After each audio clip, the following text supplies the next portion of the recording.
Am I the a-hole for not babysitting my ex-husband's kid? My 30 female ex-husband, 32 male, and I have 2 children, 4 male, 2 female. We have been divorced just about 6 months, and he is now expecting a baby with his new girlfriend. I'm admittedly not over him. We were together 10 years, my entire adulthood. It wasn't a messy split, and I'm still bitter and hurt about it, while he seems to have completely moved on somehow. When we had our oldest, neither of us wanted him in daycare. No judgment, we just didn't feel comfortable. So I stayed home and eventually started my own business that allows me to work 99% remotely. My parents are also local and retired and help me out as much as they can. This arrangement works for me, and I get to spend time with both of my kids. Now, ex's girlfriend is 5 months pregnant, and they got in a huge fight because she asked him to tour daycares, and he said absolutely not. He wants her to stay home with a baby, that none of his kids are to go in daycare as admittedly the ones here do suck. He called me to vent and I listened. Then he dropped a bomb. He asked if I would be willing to take care of their baby, since I'm home with our 2, and get help from my parents. And when I have to take the kids to the office, I can, because I own it. He then mentioned that I know how he feels about his kids in one of these daycares. And I sort of lost it on him. It was a year and a half of walled up anger and hurt. And I said some nasty things that I've since apologized for. Fast forward to 3 days later, new girlfriend pulled me to the side when I dropped off my kids to their house and asked why I was so ugly about it, and why I thought my kids were better than hers, and why her baby doesn't deserve the same things mine got. I never said that, but apologized if anything I said came off like that. Told her I'm happy for them, which I'm not, but pleasantries, but was certainly not going to babysit their kid. She's a nurse, so I get she can't work from home and doesn't want to give up her career, but they should have thought about that. I left before it blew up again, but ex called me about 2 hours later and asked me to come get the kids because he and new girlfriend were fighting and he didn't want them around for it. I picked them up, of course, and ex texted me on the drive home and asked, again, if I would babysit for them for $200 per week. I said no, and he called me bitter and said I'm being an a-hole because I'm hurt. I don't see it this way at all. I reiterated that the request is absurd, and I would not be talking about it anymore. This was yesterday, and all day today new girlfriend has been texting me and having her friends and family review bomb my business. I'm not worried about it. My clients know my work. Ex-husband hasn't said anything else but has been shorter with me in our conversations about our kids. So am I the a-hole for refusing to keep my ex-husband's new baby? Now for the top comments before reading the mini updates. Not the a-hole. You are never obligated to take care of someone else's child. Also, if you haven't actually provided services to her and her friends/family, send a cease and desist letter. It can be defamation. 100% on this. It's supremely crappy for her to be entitled about the childcare, but to adversely affect your income this way is criminal. This. X needs to put a stop to this, because affecting OP's income also affects the children they share.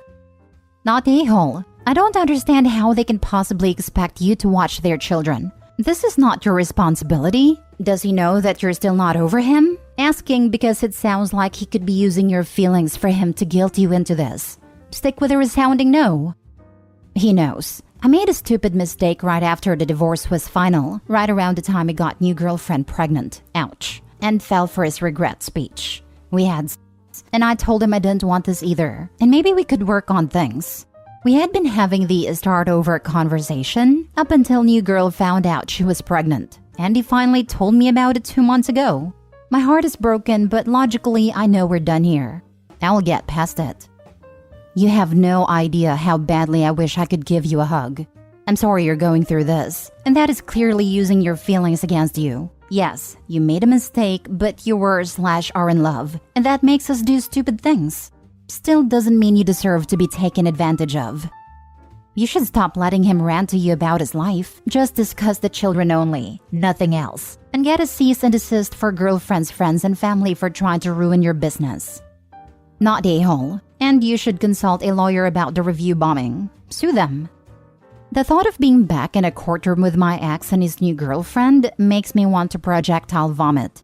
I'm like 80% sure Google has a resolution for this, It's midnight here now, but I'll be looking at my options tomorrow. I'm more annoyed than anything. Now for the mini updates. Thank you for all the support in the comments. I probably can't reply to all questions, but I will try to answer some as I come across them while I have some free time. A few of the repeat things I've seen addressed below. It looks like Google has flagged the influx of reviews for spam, and I did call my lawyer to see what she recommends going forward. Yes, my ex was cheating with his girlfriend for some time before we divorced. I don't know how long exactly, and I don't think I want to know. I'm also a licensed professional, so going against her nursing license is a surefire way to make this worse. Lawyer will advise on how to proceed. Second and probably final update for now. Google is removing the reviews. Wackadoodle and her idiot family all have the same last name, so it was pretty easy to see the reviews weren't genuine. The ones from her friends with different names were removed too, because again, it was poorly executed at best.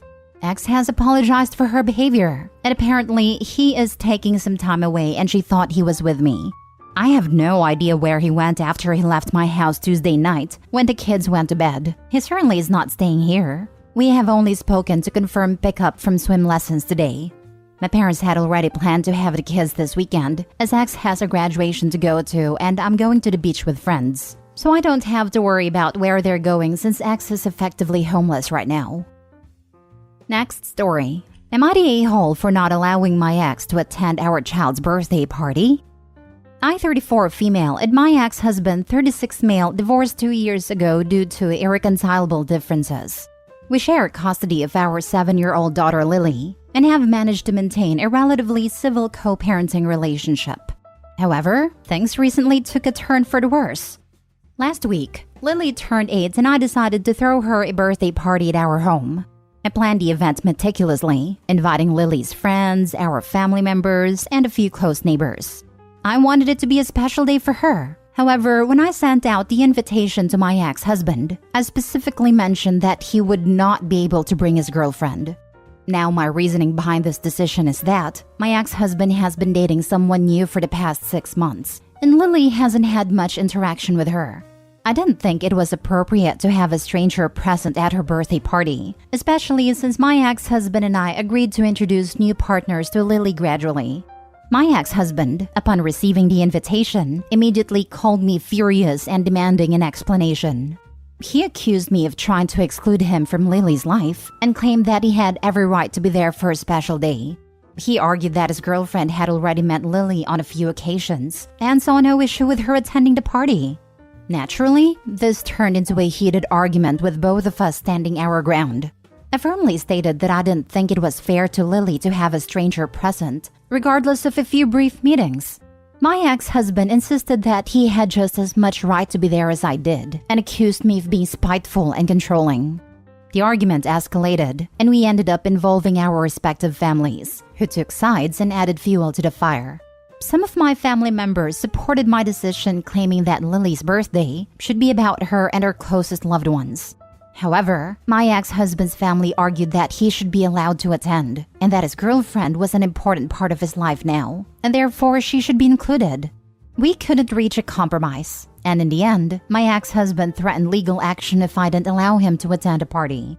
This left me feeling torn between wanting to make Lily happy and not wanting to escalate the situation further. Am I the a-hole for excluding my ex-husband from our daughter's birthday party? Added to answer a few questions. Lily has no opinion. Her only concern is having all of her friends there and making sure the flavor of her cake is up to her standards. As her father and I have 50-50 custody and the birthday parties during my time, I feel like I have a large say in this. Additionally, she has met the girlfriend twice. They haven't exchanged more than a few hellos and she would not be comfortable alone with her. Therefore, I do not feel that it's appropriate to invite her. My ex-husband is free to come. His girlfriend is not. Everybody sucks here. Your daughter is turning 8 and she's not a toddler. She has met the girlfriend and she's old enough to understand that you and your ex are not together, and you both will have other relationships. You don't get to control your ex when it comes to his personal life. He is in the right on the general topic, but he cannot demand to be a guest to your home or to the party. He can choose to come alone or not. Sounds like the two of you are at the dumb point of needing double events for everything that involves your child. When standing your ground with an ex means your child is hurt by the outcome, you're both a-holes.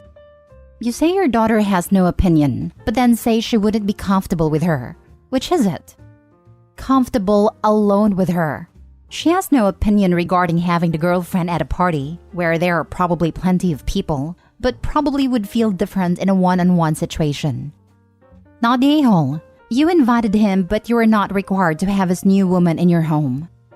Honestly, if the OP had just been forward, I don't want your girlfriend in my house. He can either go or not. It's her legal time. He's not required to be part of it. She's not even excluding him. She's excluding the girlfriend. But she's the a-hole for trying to make it about the daughter. OP, stand your ground, but don't try to make it seem like your kid cares. You're allowed to not want people in your home. This, if you aren't comfortable hosting his new girlfriend, own it. Trying to blame it on your daughter isn't right, isn't fair, and isn't helping. You are welcome to come to Lily's party, but I am not comfortable having your new squeeze here. If you would rather have a celebration with Lily on your own, that's fine with me. Divorce is hard enough on kids, but your response is coming off very much like a control need, and it's unnecessary. My ex went through a few girlfriends before his wife, and they never missed an event.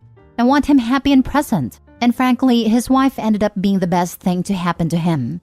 Your love for your child needs to be greater than your need to control. This is nonsense to react this way. Your ex is the a-hole for the court threat. Do better. Both of you. Everyone sucks here. Next story. Am I the a-hole for telling my father-in-law that his wife, my mother-in-law, keeps asking us for money? My 33 female and my husband Mateo, 31 male, have been married for 4 months, together for 3 years. When we were dating, his mom used to randomly call him up and ask for money anywhere from $2,000 to $6,000. He told me that she had been doing it for years, but he didn't care because he had a high-paying job and had a disposable income to give her money. Now, my father-in-law is a successful businessman in his city, and I was told that they had joint accounts, so I always found it a bit odd that she asked her son for money. When we got engaged, we discussed his mom's monetary requests, and my husband agreed he would put an end to it, and he did. She stopped calling after he refused to give her money. Last Tuesday, my mother-in-law called and asked my husband for $15,000. She said she needed it for vacation. After he told her no, she sent me a lengthy text message saying that I had no right to get involved in a mother's relationship with her son. I didn't respond. I asked my husband if his parents were having money troubles, and he said that everything is fine as far as he knows. Well, today my father-in-law and sister-in-law, husband's younger sister, came over for lunch. My father-in-law was helping us choose a bottle of wine when I asked him if everything is okay at home. He looked at me confused and asked what I was talking about. That's when my husband told him about her calling us for money.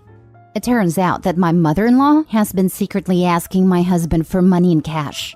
My father-in-law told us that she was withdrawing cash from the bank last year and told him it was to help pay for our wedding. But she lied. She never gave us a dime. My father-in-law left immediately, and hours later, my mother-in-law called crying, saying that I have a big mouth and ruined her life. My father-in-law wrote us a check to pay us back and is temporarily separated from my mother-in-law until he feels he can trust her again. My husband's maternal relatives are calling us and saying that I'm a giant a-hole. Am I the a-hole for bringing it up to my father-in-law that my mother-in-law is secretly harassing us for money? Edited to add, we were told tonight that she was using the money to buy lavish gifts for her friends and pay the rent. Not a-hole. You're not the one who has been lying and leeching for money. Hope your father-in-law divorces her.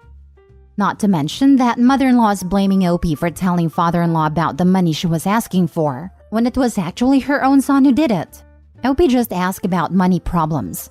Mother-in-law also blamed OP when her son said no to giving her any money. Some mother-in-laws can't get it through their heads that their sons are the ones telling them no without any influence from the daughter-in-law. It's telling that the maternal relatives are now complaining. Chances are she was sending money to them. Not the a-hole. The other replies got this one covered. Mother-in-law is using her husband and son to liquidate funds to give a lavish lifestyle to her buddies? Your Reddit makes it even more obvious. You busted a gold digger scammer out of concern and love for your husband and his father. Oh no! You're the catalyst for someone to stop doing something they shouldn't. They faced consequences for their actions and now they're big angry. It's natural to feel guilty for upsetting someone and for big life changes to happen to others. But sometimes it's necessary to upset someone and change circumstances. I can be naive sometimes, but even I snorted and went, "Yeah, right," when I read the edit. That's a massive pile of cow poo. Next story. Am I the a-hole for telling my former father-in-law he can't buy compliance? My ex asked me fairly last minute to change the custody arrangements for the summer. Her father wants to take her and the kids overseas, but the days would overlap with my days. I already have plans made, including some things that have been paid for. Her father called me after I told her no and offered to pay me to change my plans. I still said no. One of the days he wanted me to cede is one of my children's birthday. I have already planned the celebration, and I want this celebration to happen. He said they will celebrate the birthday on the trip and it will be more fun for everyone. He also said I could use the money to do something cool with the kids. I still said no. My ex told the kids about the trip and some of them want to go and are upset with me. The older understand and are fine with the plans remaining, but I think the younger kids just can't see the big picture. I just hate disappointing them. Am I being an a-hole? Not a-hole. Why can't ex and her father change their plans? Probably because it's last minute, which is still not OP's problem. Not a-hole. So she planned bad, but expects OP to change his plans, and then told the kids about it when OP said no, which is unacceptable. Not a-hole. It was really crappy of your ex-father-in-law to tell the kids about the trip before having permission, so they'd be disappointed. It's also crap of your ex and father-in-law to plan a trip during your days, and during one of your kids' birthdays. They can take the trip on their days. They need to realize it's not about the money. If ex-wife and or ex-father-in-law have dual citizenship, they might actually be trying to kidnap the kids and keep them in a country that OP can't get them back from. I'm wondering if this is their plan too. I wouldn't be letting anybody take my kids overseas or even to another state.